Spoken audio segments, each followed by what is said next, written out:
बहुत स्वागत है आपका। स्वराज पोस्ट देख रहे हैं आप और मैं हूं आपके साथ तान्या सिंह। देखिए, बिहार में चौकीदार दफादारों से जुड़ा मुद्दा धीरे धीरे और गंभीर होता जा रहा है। यह मामला केवल एक बहाली का नहीं रह गया है, बता दें, बल्कि सरकार की नीतियों और कार्यशैली पर गहरे सवाल भी खड़े कर रहा है।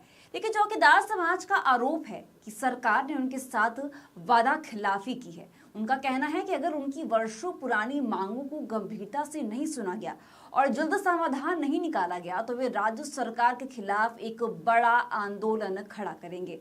समाज ने यह स्पष्ट कर दिया है कि अब उनके सब्र का बांध टूटने की कगार पर है और चौकीदार समुदाय ने चेतावनी दी है कि अगर उनकी मांगों की अनदेखी होती रही तो वे अपनी राजनीतिक ताकत का प्रदर्शन 2025 के बिहार विधानसभा चुनाव में करेंगे। उन्होंने संकेत भी दे दिया है कि वे मतदान के जरिए अपने गुस्से और नाराजगी को जाहिर करेंगे और राज्य सरकार को सत्ता से बाहर करने का हर संभव प्रयास करेंगे। उनका साफ कहना है कि अगर मुख्यमंत्री नीतीश कुमार उनकी बातों को मानते हैं और सकारात्मक निर्णय लेते हैं तो वे एक बार फिर राज्य में अपनी सरकार बना सकते हैं, लेकिन अगर उन्होंने इस आंदोलन की आवाज को अनसुना किया तो सरकार का भविष्य खतरे में पड़ सकता है।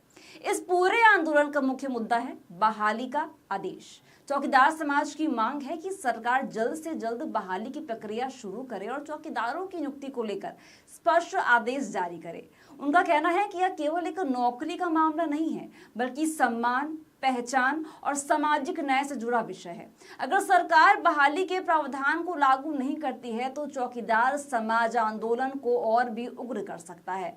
तो वहीं कुछ सूत्रों के अनुसार चौकीदारों ने आगामी 21 से 25 जुलाई के बीच एक बार फिर से अनिश्चितकालीन धरना प्रदर्शन करने की योजना बनाई है।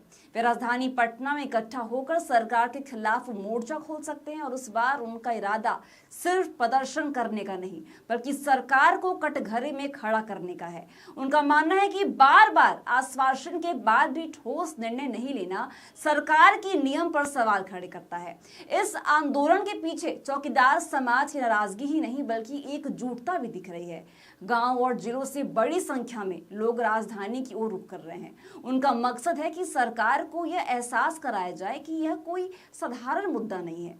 इससे न केवल हजारों परिवारों की आजीविका जुड़ी है, बल्कि यह राज्य में कानून व्यवस्था की नींव से भी संबंधित एक मामला है।